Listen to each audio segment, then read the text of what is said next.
Looking for clarity and confidence when it comes to decision making for your business? You've come to the right place. You're now listening to the Atomic Business Coaching Podcast. I'm Adam. And I'm Tom. And together, we are Atomic Business Coaching, where our stories are your solutions. I don't know. I lost a little step on that one this week. It's been one of those weeks, man. Seriously, it has been one of those weeks. Why has it been one of those weeks for you? It's been a busy week. A lot of people experiencing stuff up in the air, you know. Yeah, a lot of people are not making decisions. They're not making decisions, and it's, you know, they're afraid to make a decision, or they're afraid to move forward. They're afraid to try this. They're afraid to do that. And it's just it's hard when you're trying to help people and you see that they're in their own way, and it becomes the challenge, right? People think we have it all figured out, right? They think that we've got it all figured out. Tom and Adam got it all figured out, you know. But these are the challenges we face, you know, that we're trying to help, and we have to remember, it's up to you to do the work too. You know, it's up to the people to do the work and make the decisions. So what do you find, like, why are people currently, is there a reason you think they're not making decisions right now? Like time of year or business or personalities, or what are you finding? Or is it just generic? It's people just always struggle. It's a generic thing that people always struggle. I think there's times where people struggle more. I think, you know, the threat of the current recession. I mean, I think people are definitely trying to make decisions that are money conscious decisions. I think people are struggling with that, and they're afraid, you know. I mean, food is so expensive. Everything is so expensive. I mean, I saw gas this week. It was crazy. On like this time last week, it was 40 cents cheaper for premium gas at my gas station. It's gone up 40 cents in less than 7 days. And I'm like, oh my goodness. So I think those kinds of things, the unknown is what keeps people from making the right decision.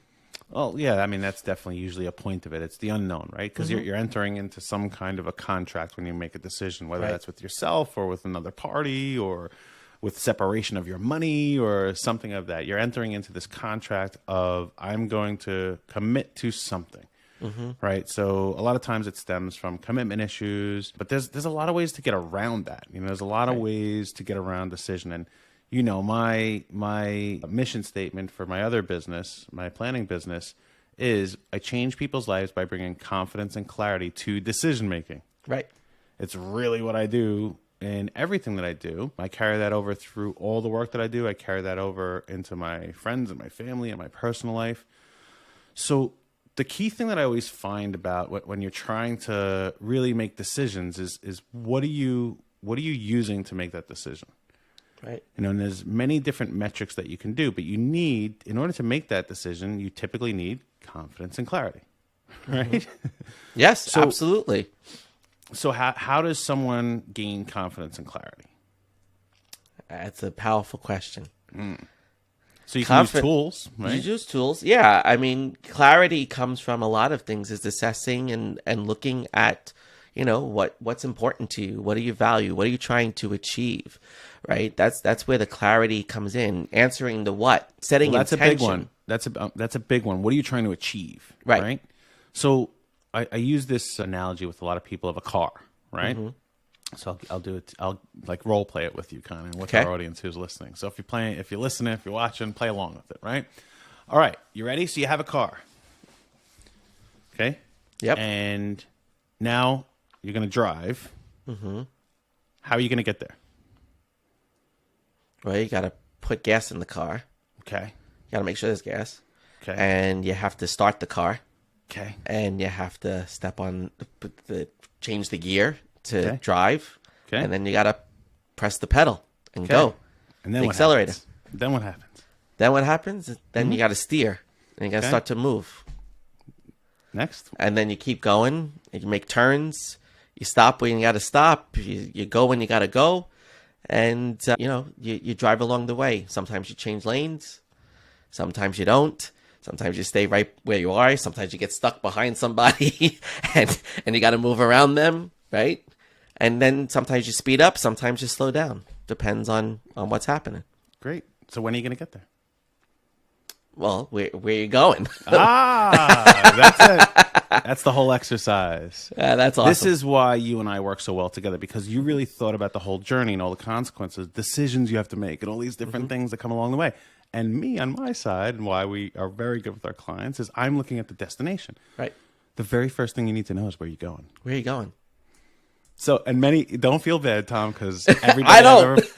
everybody I put through that, or most people I put through that, they do the same thing. Yeah. They start with, you got to get in the car, you got to, Right. and they always forget, I got to know where I'm going. Where am I going? Yeah. The most but it's important so true. thing. But it's so interesting because that is the difference between the two of us, right? Right. You're on the destination. I always talk about it's about the journey and not the destination, right? So that's where our ideological differences are. Yep. And such an interesting take on my perspective of how that goes and how yours goes. So it's but that's why it's so important to be intentional and my intention was to get in the car and drive the car because you asked me, what do you do when you drive a car? Your intention was to find the direction and to find what we're trying to get to. So that's very cool. But you need the direction. Yeah. So you have to know where you're going first. And that's where you should start with every decision is, where do I want to go?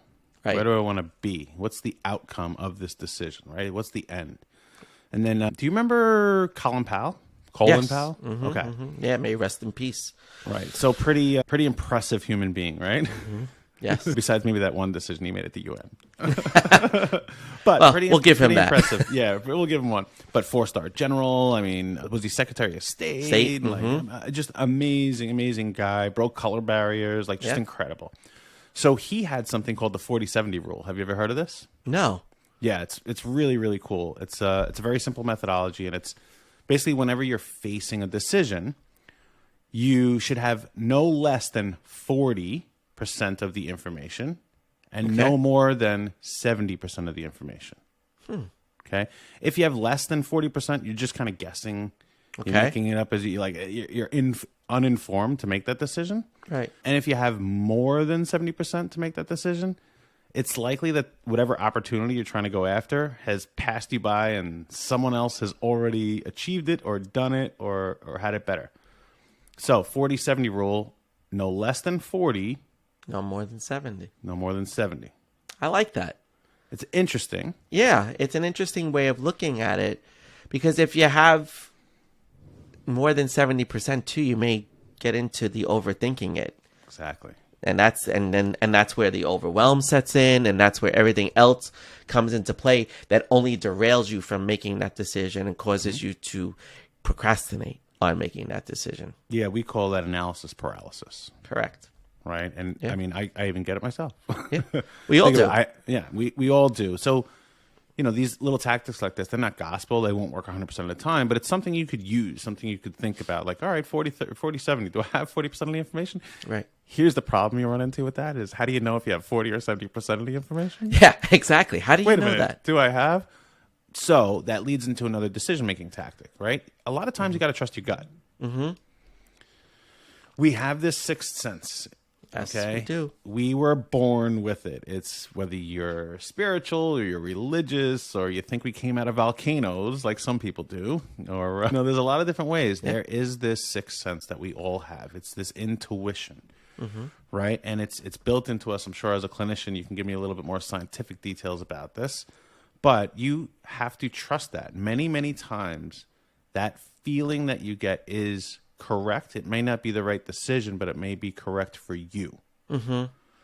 Right. So you have to listen to that, as they say, gut feeling, right? And it's intuition. It's that sixth sense. So sometimes if you don't know, do I have 40 or 70? It's like, well, what was my initial instinct? What did my gut tell me? Right. I should probably not do this. Okay, you probably shouldn't do it. Shouldn't do it then. Yeah. So, right. Well, no, it's so true. I mean, clinically speaking, when I was practicing as a PA, like, I made so many decisions, and the ones that I made with my gut, the ones where I really just had a bad feeling and I followed that, 9 times out of 10, I was right.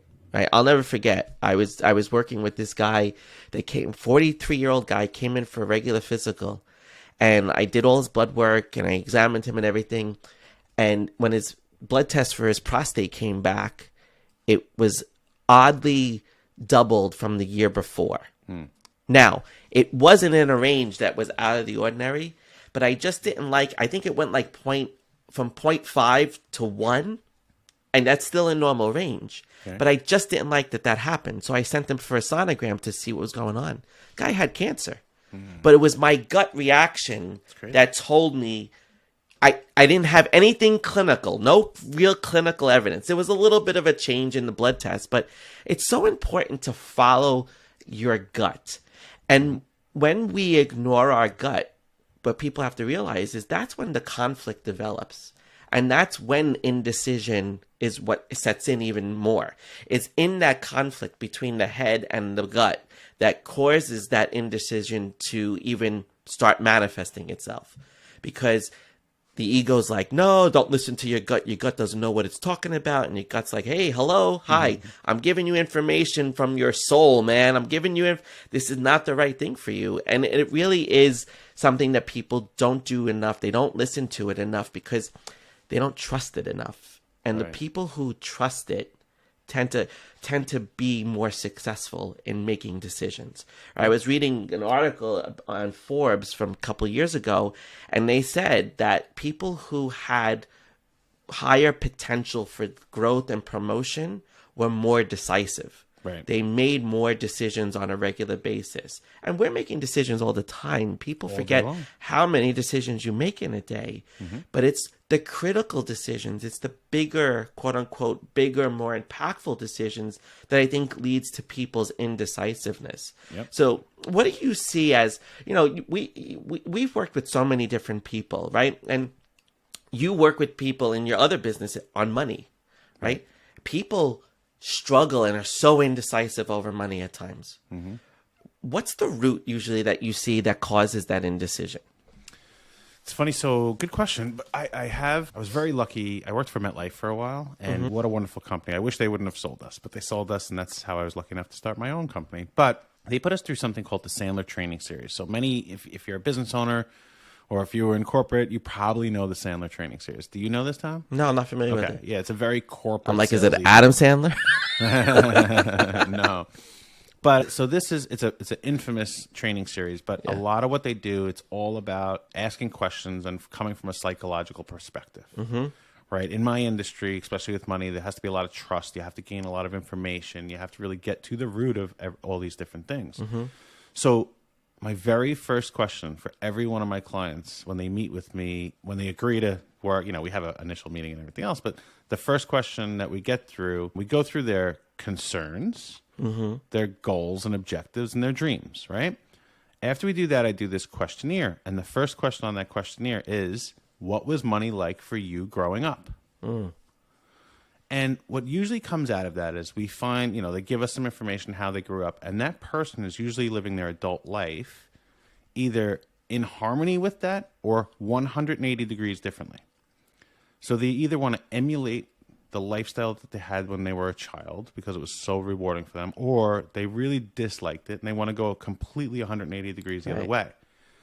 Either one of those ways of making decisions, they're always questioning it because they're like, hey, am I doing this because mom and dad did it because I liked it? Or if they're the other type of person, they're like, am I just doing this to be spiteful and prove and have one-upsmanship? So a lot of these in money, it's a huge psychological thing. There's so much psychological tie to money. And we're talking about business coaching to your business because your business is there to generate money. Right? So there's so much emotion and psychology that comes into it. And you have to try to get down to why are you making these decisions? Right? Like what is the root, like you're saying, what is the root cause of the decision? And what was your prior, current, and future influences on those decisions? Right, so you have all this life experience that you have that is going to allow you or not allow you to make decisions in the future. You have your current situation, which is going to change that as well, and then the unknown future potential outcome of that decision. And you have to marry those three things together to say go or stop. Right. It's not easy. Not at all. Especially when, like you said, you could be in a situation like you said you were making many decisions a day, right? And then you mentioned, trying to just make the critical decisions, right?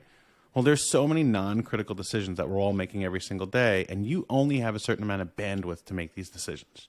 There's only a certain capacity that your brain and even your body have to make decisions throughout the day. If you look at, everyone used to laugh at him, but you remember Mark Zuckerberg, what his outfit used to be? Jeans and a t-shirt. Same jeans, same t-shirt every single day. Do you know why he did that? So you have to think about it. It was one less decision for him. Yeah. Like he came out there and he said it. He's like, I am doing this so I have one less decision in my day. Wow. Because he had to make so many decisions. I mean, whatever you think of Mark Zuckerberg, what he has done is incredible. I think he's the youngest billionaire, or one of the youngest. Maybe Kylie, what's her name? Kylie Jenner. I think. Yeah, she might be. She might have took over. But he was one of the youngest ever that actually did it with a real product. Well, and who really earned it? I'll give it to Kylie too. I mean, she created an empire of a cosmetics company. Yeah, something like that. Yep. Hey, I don't care how you earn it. I mean, she's doing it the right way, as long as it's legal, right? So exactly. And I guess Facebook up for debate. Is it still legal now? Is it still legal? My point of this whole thing is, he made the decision to have less decisions. Okay, and it was to start eliminating these non-critical decisions. So I'll give you one that I do, Tom. I'm not consistent with it, but when I am, when I do it more often, it's better. I bought these 10 Tupperware containers, and they're really nice. I forget the name of them, but they're like these bento boxes that really, like, each one was like $20.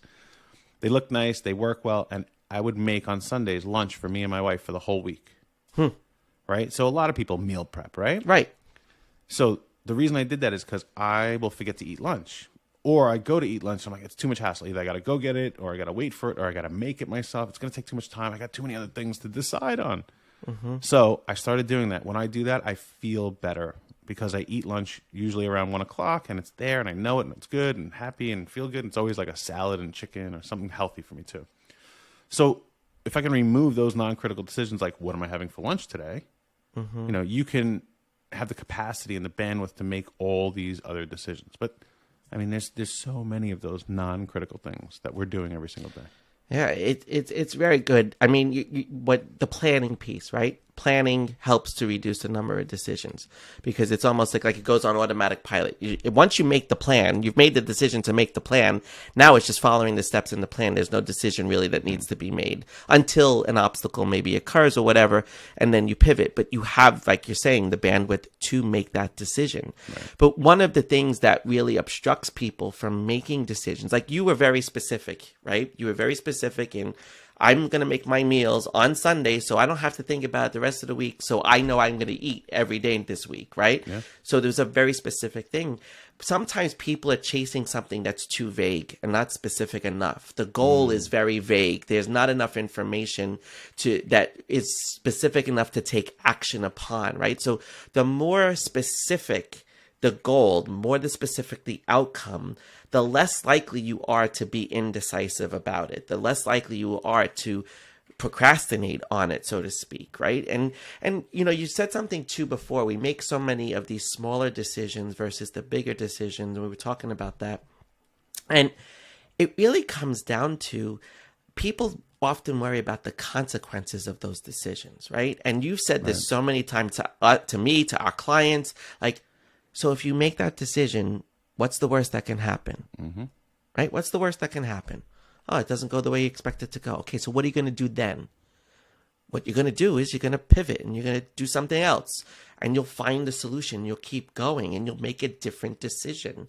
But that's informing your decision. Yep. And that's providing the insight that you may be missing that was once unknown, now becomes known so that you can make a better decision, right? And that's what our experiences are really about, is learning from each of those to make a better decision the next time you're faced with something similar or in a similar situation. Yep. Goes the other way too. You know, if you can't make the decision, right, and you're really having a tough time making the decision, instead of saying what's the worst that could happen if you make the decision, you can flip the script around and you could say, what is the outcome if I don't make the decision? Now, you do this all the time. Yep. Right? Isn't that one of your 3 things? Yeah, it's one of the 3 questions, right? So when people start working with us, we ask them, you know, why this program now? Why is it a must? And then the last question is what happens if I don't do the work? Right? What's going to happen if I don't put the work in? Same thing. What happens if I don't make this decision? What happens? Am I going to be in the same place in a year from now? And we see that so much, especially with people who are business owners who are in that early expansion phase, right? They've had a successful couple of years and now they're ready to go to the next point. But that bigger point sometimes scares them. But it's just, if we just look at it, well, what happens if you don't make that decision? Right. Well, then we're going to just be here. Okay. Is this where you want to be? Is this what we're shooting for? Is this where we want to be in a year from now? No, that's not where we want to. Great. Let's make a decision that's not going to keep us here. Right, because it puts the vision in their head of, if I don't make this decision, that outcome is unacceptable to me. So then it's easy to make the decision. Right. Because they're like, if I don't, that's going to happen or that's not going to happen. I don't want that. And then it's like, well, this decision is much easier now.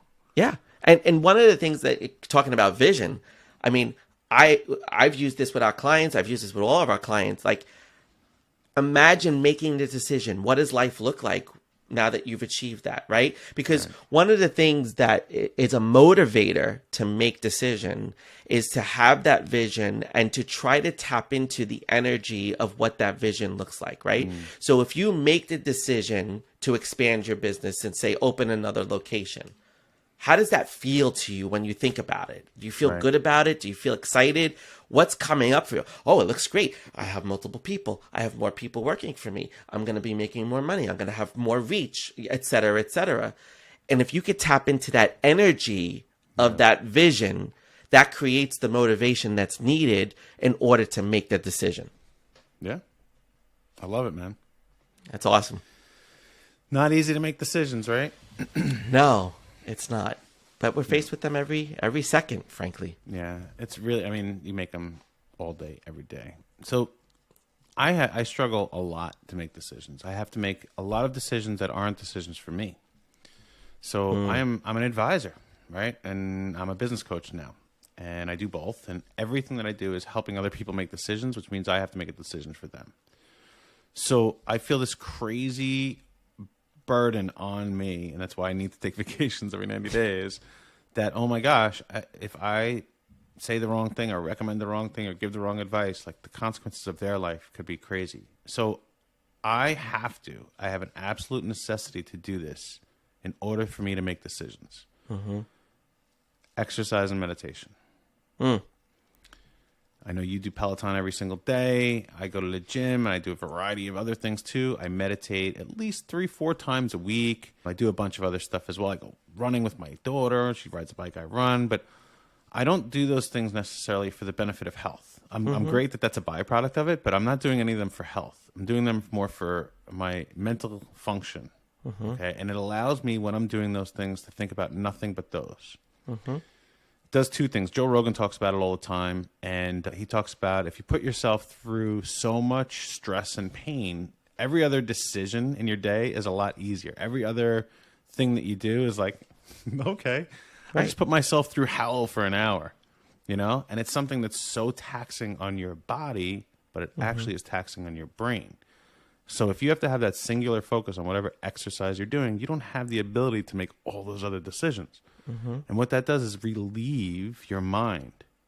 It allows it to reset for a moment. It actually brings more oxygen in. And again, you could give us more definitions here from your background on what it actually does scientifically and physiology to the brain. But my God, the rewards of exercise are so important. So I think it is absolutely a 100% necessity for everyone who is in business to get some form of exercise. I don't care if you go do the Peloton or do weights. You just got to move your body. Yeah. You got to move your body and have something that's movement for you, or meditation, or both. Right. No, you're 100% right. You know, exercise, and I always tell people, why are you exercising, right? What is the purpose of that? And I love how you put that, right? It's for the benefits of it. It's not just the health benefits. There's health benefits, there's cardiovascular benefits. There may, you know, depending on what you're doing. And I don't do the Peloton every day, 4 days a week, you know. But that time on that bike, I am busting. I'm sweating profusely. I come up the stairs and my daughter goes, "Dad, oh my God, what is wrong with you?" I'm like, I'm sweating, Madeline. I'm getting it out, right? And I'm just getting rid of all those toxins, right? And it's getting out of your body from every pore.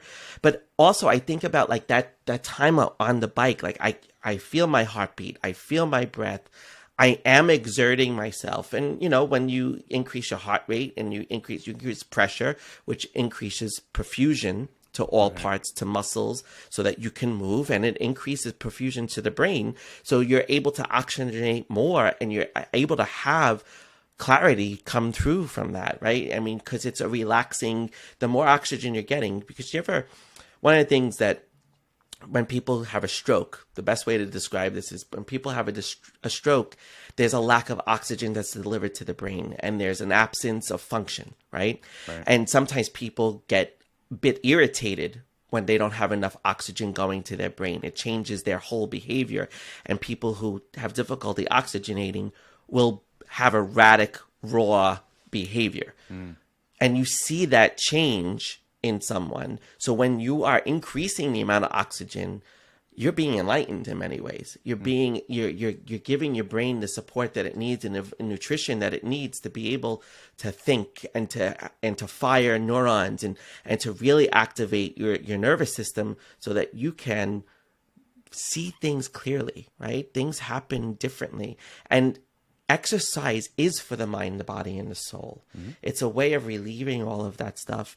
And I definitely know for me, I make better decisions. I'm more productive. I'm more effective in my day when I exercise versus when I don't exercise. And that's why I do it. But it's to help my decision-making process. And how many things come to you when you're exercising and you go, holy cow, I have oh, I got it.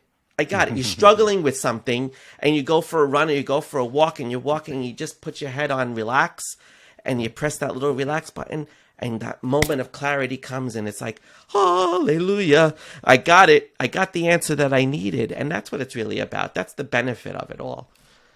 Yeah.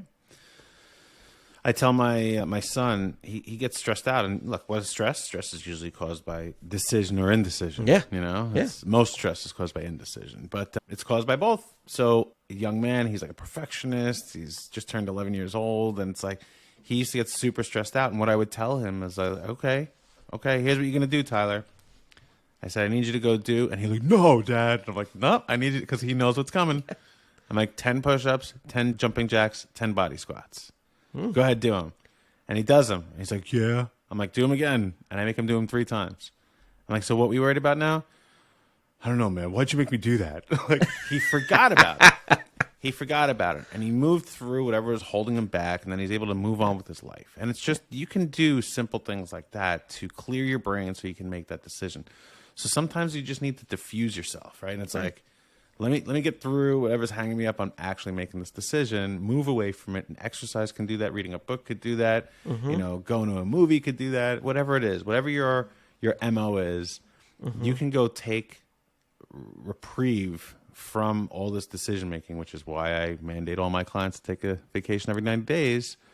Okay. You can take this reprieve from it and come back fresh, ready to go. Even if it's a 2-minute long exercise or breathing technique or closing my eyes or whatever it is. Right. So, man, I hope some people can make some better decisions after this time. Yeah, I would hope so. It's try not to overthink it. It's try to be clear about what you're trying to do and accomplish. Have a goal, have a specific goal, have a specific intention.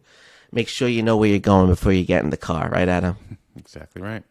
And hey, if you don't know where you're going, you can always reach out to us at Atomic Business Coaching. This is what we do. It's Tom and I coaching our business owners through many of the different things. It's our who, what, where, when, why, how process, an amazing 8-week program to bring the confidence and clarity you need to make all these decisions and have a successful business in life. So until the next time, right, Tom?